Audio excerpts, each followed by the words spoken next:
ഹബീബി so good morning afternoon good evening ladies and gentlemen welcome to my channel guys. എന്തൊക്കെയുണ്ട്? സുഖമായിരിക്കണം പ്രതീക്ഷിക്കുന്നു. ഇന്ന് ഋഷി തീരെ ഖുഷിയല്ലെന്നേ, ആകെ ദേഷ്യത്തില്ല, ഭയങ്കര ബഹളവും കരച്ചിലും അത് ഓർക്കുമ്പോൾ എനിക്ക് തന്നെ വല്ലാത്തൊരു ബുദ്ധിമുട്ടൊക്കെ തോന്നുക. ഇന്ന് മൂപ്പര് വേറൊരു വൈബാണ് ഉണ്ടാക്കി എടുത്തത്. ഒരാൾ നോമിനേറ്റ് ചെയ്തു എന്നുള്ളൊരു കാരണം കൊണ്ടേ ഇത്ര ഫീലിങ്സിൻ്റെ ആവശ്യം ഉണ്ടോ യഥാർത്ഥത്തിൽ?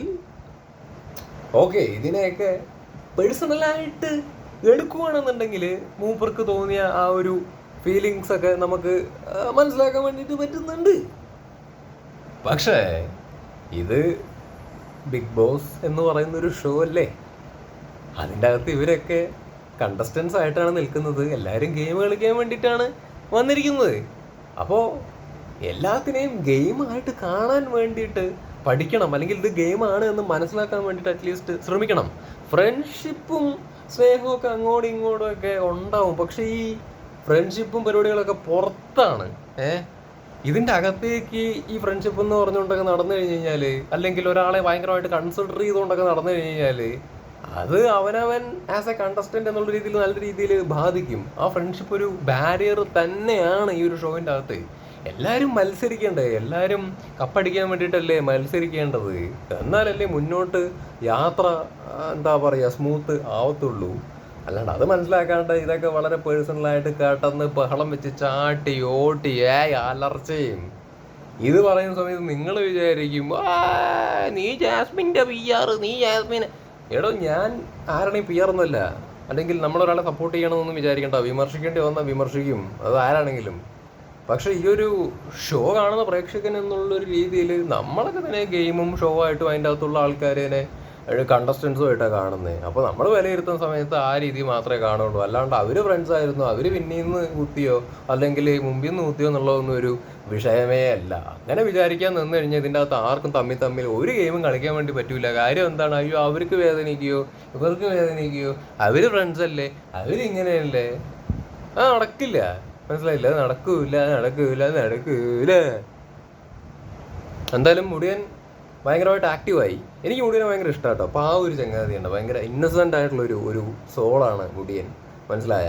അപ്പോൾ പുള്ളിയോടൊരു വിരോധമോ ദേഷ്യമോ ഉള്ളത് കൊണ്ടൊന്നുമല്ല ഞാൻ ഇങ്ങനെ പറഞ്ഞത്. പുള്ളി ഭയങ്കര ഇഷ്ടമാണ്, എനിക്ക് ഭയങ്കര ഇഷ്ടമാണ്. പാവമാണ്, കണ്ടാൽ തന്നെ നമുക്കറിയാം, അല്ലെങ്കിൽ പുള്ളിയുടെ പെരുമാറ്റം കണ്ടാൽ തന്നെ നമുക്ക് മനസ്സിലാക്കാൻ വേണ്ടി പറ്റും. പക്ഷേ ഈ ഷോവിൻ്റെ ഭാഗമായിട്ട് നിൽക്കുന്ന സമയത്ത് മൂപ്പരെയും മാനസികമായിട്ട് അതിനെ ഉൾക്കൊള്ളണം, അല്ലെങ്കിൽ മാനസികമായിട്ട് ഇതൊരു ഷോ ആണെന്ന് ഉൾക്കൊണ്ട് ഭയങ്കര ഉഷാറായിട്ട് ഇതിൻ്റെ അകത്ത് നിൽക്കാൻ വേണ്ടിയിട്ട് ശ്രമിക്കണം എന്നുള്ളത് തന്നെയാണ്, മനസ്സിലായ? പിന്നെ ഞാൻ വീണ്ടും പറയുന്നു, ഈ ജാസ്മിൻ്റെയും ഗബ്രിയുടെയും കാര്യം എന്താണെന്നറിയില്ലടോ. എനിക്ക് ഇവർ രണ്ടുപേരെ ഒരുമിച്ച് കാണുന്ന സമയത്ത് എനിക്ക് ഭ്രാന്ത് പിടിക്കും, എനിക്ക് ബോറടിക്കടോ. എനിക്ക് ഭയങ്കര ഇറിറ്റേഷനൊക്കെ ഉണ്ടാവും രണ്ടുപേരെ കാണുമ്പോൾ. അത് അവരുടെ വ്യക്തിപരമായ ഫ്രണ്ട്ഷിപ്പിലേക്ക് ഞാൻ തലയിട്ട് നോക്കുന്ന അങ്ങനെയല്ല കേട്ടോ. നമ്മൾ ഈ ഒരു ഷോ കാണുന്ന സമയത്ത് ആ ഒരു കോംബോ, ഞാൻ എപ്പോഴും പറയാറുണ്ട്, ആ ഒരു കോംബോ ഒന്ന് പൊളിയാൻ എന്താ ചെയ്യേണ്ടത്? അപ്പം നിങ്ങൾ വിചാരിക്കും ഞാൻ ഭയങ്കര നെഗറ്റീവായിട്ട്. നോ, ആഗ്രഹം കൊണ്ട് പറയുന്നതാണ് അവരെ ഒറ്റയ്ക്ക് നിന്ന് കാണാൻ വേണ്ടിയിട്ട്. ജാസ്മിനെ സപ്പോർട്ട് ചെയ്തുകൊണ്ട് ഗബ്രിയെ സപ്പോർട്ട് ചെയ്തുകൊണ്ട് ജാസ്മിനും നിന്ന് മുമ്പോട്ട് പോകുകയാണെന്നുണ്ടെങ്കിൽ അവരുടെ ഇൻഡിവിജ്വൽ ഗെയിമിനെ തന്നെ ബാധിക്കും. അത് യാതൊരു സംശയമില്ലാത്ത കാര്യമാണ്. ജാസ്മിനൊക്കെ പൊട്ടൻഷ്യൽ ഉള്ള ഒരു കണ്ടസ്റ്റൻ്റ് അല്ലേ. അപ്പം അവരിങ്ങനെ കോമ്പോയിൽപ്പെട്ട് ഇമോഷണലി ബ്രേക്ക് ഡൗൺ ആയി അങ്ങനെ തമ്മിൽ സപ്പോർട്ട് ചെയ്തിട്ട് ഇങ്ങനെ പോണ സമയത്ത് എന്തോ അവരുടെ കംപ്ലീറ്റ് പൊട്ടൻഷ്യൽ പുറത്തേക്ക് വരാത്തൊരു സാഹചര്യം ആക്ച്വലി ഉണ്ടാവുന്നുണ്ട്. സോ ആ പൊട്ടൻഷ്യൽ കംപ്ലീറ്റ്ലി കാണണമെന്നുണ്ടെങ്കിൽ ഒരു ഇൻഡിവിജ്വൽ സാധനം വരണം. ഇപ്പോഴും അവർ ഉണ്ട്, മനസ്സിലായ? അവർ ആക്റ്റീവായിട്ട് അതിൻ്റെ അകത്ത് നിൽക്കുന്നുണ്ട്. പക്ഷെ ആ കോംബോ എനിക്ക് എന്തോ നെഗടിക്കുന്നുണ്ട്, മനസ്സിലായില്ല? അല്ലാതെ അവരിരിക്കുകയെ നടക്കുക, അവർ പ്രേമിക്കുകയെ ഫ്രണ്ട്ഷിപ്പായിട്ട് പോവുക, അതൊക്കെ അവരുടെ വ്യക്തിപരമായ സംഭവം. പക്ഷെ അതൊക്കെ വെളിയിൽ ഈ ഷോവിൻ്റെ ഭാഗമായിട്ട് ഈ രണ്ടുപേരും ഒരുമിച്ച് കാണുമ്പോഴുള്ള കാര്യം മാത്രമേ ഞാൻ പറഞ്ഞുള്ളൂ. അല്ലാണ്ട് ഇപ്പോൾ എന്നെ സദാചാരം എന്നൊന്നും പറഞ്ഞുകൊണ്ട് ഇങ്ങോട്ട് ചൊറിയാൻ വേണ്ടിയിട്ട് വരുമൊന്നും വേണ്ട. ഞാൻ ഗെയിമിൻ്റെ അടിസ്ഥാനത്തിൽ വളരെ കൃത്യമായിട്ട് ഞാൻ പറഞ്ഞു എന്തുകൊണ്ട് ആ കോമ്പോനെ വിമർശിക്കുന്നു എന്നുള്ളത്. That's it. ബുദ്ധിയുള്ള ആൾക്കാർക്ക് മനസ്സിലാക്കാൻ വേണ്ടിയിട്ട് പറ്റും എന്ന് വിശ്വസിക്കുന്നു. പിന്നെ ഈ ജാൻമണി, എൻ്റെ പൊന്നെ, എന്താണ് ജാൻമണി കാട്ടിക്കൂട്ടത്? നിങ്ങൾ വല്ലാത്തൊരു കാട്ടലായി പോയിട്ടാണ് കാട്ടിക്കൂട്ടത്. നിങ്ങൾ പവർ ഹൗസിൻ്റെ അകത്ത് ഡിസ്കസ് ചെയ്ത സംഭവം, അതായത് ജാൻമണിയൊക്കെ പവർ ഹൗസിൻ്റെ അകത്ത് ഡിസ്കസ് ചെയ്തിട്ടുള്ള സംഭവം, ഋഷിനെ നോമിനേറ്റ് ചെയ്ത സംഭവം വെളിയിൽ പോയിട്ട് അങ്ങ് അടിച്ച് കാണിച്ച് അങ്ങ് വിട്ട് അവിടെ നിന്നാണല്ലോ ഈ ഒരു അടിയും പെട്ടിയൊക്കെ അങ്ങ് തുടങ്ങിയത്. അപ്പം ഇതിൻ്റെ അകത്ത് ജാൻമണി ഞാൻ കുറ്റമൊന്നും പറയില്ല കേട്ടോ. കാരണം എന്തിനു കുറ്റം പറയണ്? അവരും അതിൻ്റെ അകത്ത് ഗെയിം കളിക്കാൻ വേണ്ടി വന്നവരാണ്. അവർക്കും അതിൻ്റെ അകത്ത് എന്തും ചെയ്യാനുള്ള സ്വാതന്ത്ര്യമുണ്ട്. പവർ ഹൗസിൻ്റെ അകത്ത് പവർ ഹൗസിനെ എതിർക്കേണ്ടി വന്നു കഴിഞ്ഞാൽ അവർ എതിർക്കുന്നതിന് തെറ്റൊന്നും പറയാൻ വേണ്ടി പറ്റൂല. ഇതിൻ്റെ അകത്ത് ശരി തെറ്റുകളോ അന്യായങ്ങളോ ഒന്നുമില്ല. എല്ലാവരും അതിൻ്റെ അകത്ത് ഗെയിമേഴ്സാണ്. എല്ലാവരും കപ്പുണ്ടാക്കാൻ വേണ്ടിയിട്ട് വന്നവർ തന്നെയാണ്. സോ അവരത് വെളിയിൽ പോയിട്ട് അത് പറഞ്ഞു. ആ പറഞ്ഞതിൽ നിന്ന് അങ്ങ് ആരംഭിച്ചു. അപ്പോൾ ഇതാണ് ഉണ്ടായത്. ഇതിനകത്ത് ഒന്നിനെയും എതിർക്കുന്നതിൽ അർത്ഥമില്ല. ബിക്കോസ് എല്ലാവരും കണ്ടസ്റ്റൻസ് അല്ലേ, എല്ലാവരും കളിക്കട്ടെ. പിന്നെ ഞാൻ സത്യത്തിൽ സിജോ പവർ ഹൗസിൽ വരണം എന്നാട്ടോ ആഗ്രഹിച്ചു. സീരിയസ്ലി മാൻ. കാര്യം ഞാൻ മുമ്പും പറയുമായിരുന്നു, സിജോ നല്ല ജാസ്മിനെ പോലത്തെ ഒരു പൊട്ടൻഷ്യൽ ഉള്ളൊരു കണ്ടസ്റ്റൻ്റാണ്. അയാളുടെ ഭാഗത്തുനിന്നും കൂടുതൽ കാണാൻ വേണ്ടി ഞാൻ ആഗ്രഹിക്കുകയാണ്. അപ്പോൾ പവർ ഹൗസിൽ പുള്ളിയും ഒരു ഭാഗമായിട്ട് വരുവാണെന്നുണ്ടെങ്കിൽ പുള്ളി അടുത്തതിന് എന്ത് ചെയ്യാൻ വേണ്ടി പോകുന്നു, അല്ലെങ്കിൽ മൂപ്പരുടെ ഒരു കാലിബർ കുറച്ചുകൂടി നമുക്ക് കാണാനൊരു അവസരം ആക്ച്വലി കിട്ടിയേനെ. പക്ഷേ സിജോ വന്നില്ല എന്നുള്ളതിൽ ഒരു പ്രേക്ഷകൻ എന്നുള്ള രീതിയിൽ ഞാൻ ദുഃഖം വെറുതെ ഇരുന്നിട്ടൊന്ന് അറിയിക്കുകയാണ്. റിവ്യൂ ആണല്ലോ, എല്ലാം അറിയിക്കണ്ടേ. അപ്പോൾ ജാസ്മിൻ ഈ ഗബ്രിക്ക് ജാസ്മിനെ പവർ ഹൗസിലേക്ക് കൊണ്ടുവരാൻ വേണ്ടിയിട്ട് കളിച്ച പോലെയാണ് എനിക്ക് ആക്ച്വലി തോന്നിയത്. അതാണ് ഞാൻ പറഞ്ഞത്, ഇവരുടെ ഈ കോംബോ അത് ഗെയിമിന് വേണ്ടിയിട്ടാണെങ്കിൽ അവർ കളിച്ച പോട്ടെ, ഞാൻ ഇല്ല എന്നല്ല പറയുന്നത്. പക്ഷേ ഈ ഒരു കോംബോ അയ്യോ എന്നാണ്. ഇനി പോട്ടെ, അത് ഗബ്രിയുടെ ഗെയിം ജാസ്മിനെ പവർ ഹൗസിൽ കൊണ്ടുവരാൻ വേണ്ടിയിട്ട് സിജോനെ തട്ടാൻ വേണ്ടി തട്ടി. പോട്ടെ ഒന്നും തെറ്റുകുറ്റങ്ങളായിട്ട് പറയണതല്ല. പക്ഷേ ഞാനെന്ന പ്രേക്ഷകൻ്റെ ഒരു എക്സ്പെക്ടേഷൻ തെറ്റിയതിനെ കുറിച്ച് ജസ്റ്റ് പറയുന്നതെന്ന് മാത്രം. സിജോ വരണം എന്ന് ആഗ്രഹിച്ചു. പക്ഷേ ഗബ്രി ജാസ്മിനെ കൊണ്ടുവരാൻ വേണ്ടിയിട്ട് അതിൻ്റെ അകത്തൊരു കളിയും കളിച്ച് ജാസ്മിനെ കൊണ്ടുവന്നു. ഇനി അങ്ങോട്ട് നമുക്ക് എന്തൊക്കെ കാണാൻ വേണ്ടി പറ്റും എന്നുള്ളത് കണ്ട് മാത്രം അറിയാം. പിന്നെ സിജു ചെറുതായിട്ട് ലോക്കായോ? എനിക്കൊരു സംശയമുണ്ട്. ലോക്കായ പുള്ളിയുടെ സ്ക്രീൻ സ്പേസ് കുറഞ്ഞു വരുന്നതായിട്ടൊക്കെ എനിക്ക് ആക്ച്വലി തോന്നുന്നുണ്ട്. മൂപ്പർക്ക് ശാരീരികമായിട്ട് വയ്യാതെ ആയതുകൊണ്ട് അങ്ങനെയാണോ, അല്ലെങ്കിൽ നോർമലി സൈഡായി പോയതാണോ എന്നുള്ളത് എനിക്കറിയില്ല. സ്ക്രീൻ സ്പേസ് നല്ല രീതിയിൽ പോയി. പുള്ളിനെ ആർക്കെതിരെ മത്സരിക്കുമല്ലേ? നിങ്ങൾ ആരോട് പുള്ളി മത്സരിക്കുന്നതാണ് ഇനി എക്സ്പെക്ട് ചെയ്യുന്നത്? ആകെ കുടുങ്ങിയൊരു മട്ട് കാണുന്നുണ്ട്.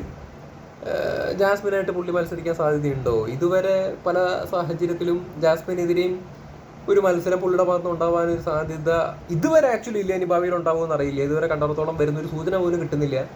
പിന്നെ ആരാ? പിന്നെ റോക്കിയായിട്ടും സിജോനൊരു എന്താണ് പറയുക, ഇഷ്യൂ വരാനുള്ളൊരു സാധ്യത എനിക്കറിയില്ല. അവർ തമ്മിൽ ഒരു കോൺഫ്ലിക്റ്റിനുള്ളൊരു സാധ്യത പോലും ആക്ച്വലി കാണിക്കുന്നില്ല. അപ്പോൾ അവിടെയും മങ്ങി.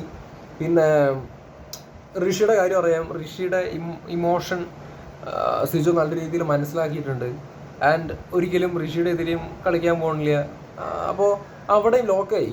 പിന്നെ അതിൻ്റെ അകത്ത് മറ്റേത് മത്സരാർത്ഥികളുടെ ഒപ്പമാണ് സിജോനൊരു കോമ്പറ്റീഷൻ വരാനുള്ള സാധ്യത. അപ്പോൾ ഇത് സിജോനെ വിമർശിക്കുകയാണെന്ന് വിചാരിക്കരുത് കേട്ടോ. എനിക്ക് സിജോനെയൊക്കെ ഭയങ്കര ഇഷ്ടമാണ്, നല്ല കണ്ടസ്റ്റൻ്റാണ് പുള്ളി. പക്ഷേ ഒരു കണ്ടസ്റ്റൻറ്റിനെ ആരുടെ അടുത്ത് മത്സരിക്കുക എന്നുള്ളത് ഇപ്പോൾ ചോദ്യചിഹ്നമായിട്ട് നിൽക്കുകയാണ്. ഇങ്ങനെ സ്ക്രീൻ സ്പേസ് കുറഞ്ഞു വരുന്ന കാണുമ്പോൾ ഞാൻ ഈ തരത്തിലൊക്കെ ചിന്തിക്കുകയാണ്. ഞാൻ ചിന്തിച്ച് നോക്കുമ്പോഴാണ് മനസ്സിലാവണേ പുള്ളി ഇതുവരെ വേറെ ആരുടെ ഒപ്പം കളിക്കുമെന്നുള്ളൊരു സാധ്യത അല്ലെങ്കിൽ സാഹചര്യം എടുത്ത് നോക്കിക്കഴിഞ്ഞാൽ കാണാൻ വേണ്ടിയിട്ട് സാധിക്കുന്നില്ല. അപ്പം മൂപ്പര് വെട്ടുപോയി. അതാണ് ഞാൻ മൂപ്പരാകെ ഹെൽപ്ലെസ്, അല്ലെങ്കിൽ എവിടെയോ ഒരു ലോക്കപ്പെട്ടിട്ട് ഇരിക്കണ പോലെയാണ് തോന്നണത്.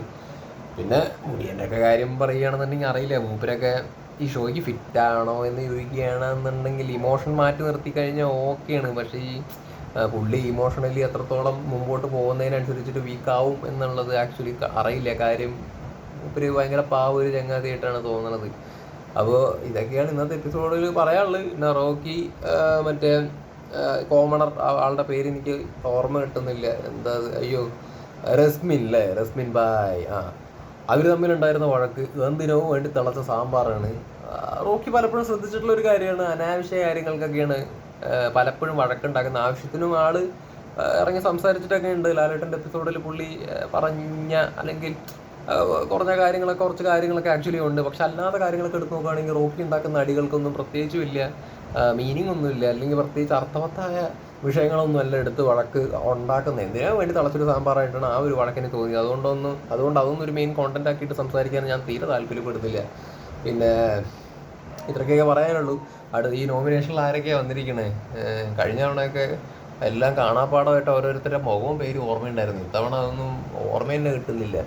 ഏതായാലും സിജോ പോകരുത്, സിജോ പോവില്ല, സിജോന് വോട്ടുണ്ടാവും. പിന്നെ റോക്കിക്ക് വോട്ടുണ്ടാവുമോ എന്നൊന്നും എനിക്കറിയില്ല, പക്ഷെ റോക്കി പോകരുത് എന്നാണ് ആഗ്രഹിക്കുന്നത്. കാര്യം റോക്കി ആണെങ്കിലും സിജോ ആണെങ്കിലും ആക്റ്റീവ് കണ്ടസ്റ്റൻസ് ആണ്. എന്തെങ്കിലുമൊക്കെ അവരുടെ ഭാഗത്തുനിന്ന് വരാനുള്ള സാധ്യതകളൊക്കെ വളരെ കൂടുതലാണ്. സോ സിജോവും റോക്കിയൊന്നും പോകാൻ വേണ്ടി പാടില്ല. പിന്നെ പിന്നെ ആരാ, ഋഷിക്കും അത്യാവശ്യം വോട്ടൊക്കെ കിട്ടുന്ന തോന്നുന്നത്. കാര്യം ഋഷീനെ ഇഷ്ടപ്പെടുന്ന ഒരുപാട് പ്രേക്ഷകർ വെളിയിൽ ആക്ച്വലി ഉണ്ട്. സോ ഋഷിക്ക് വോട്ട് കിട്ടും. പിന്നെ മറ്റേ നിഷാന അല്ലേ, അവർ പോട്ടെ, അവരെന്തിനാണ് ഇവിടെ നിൽക്കണേ?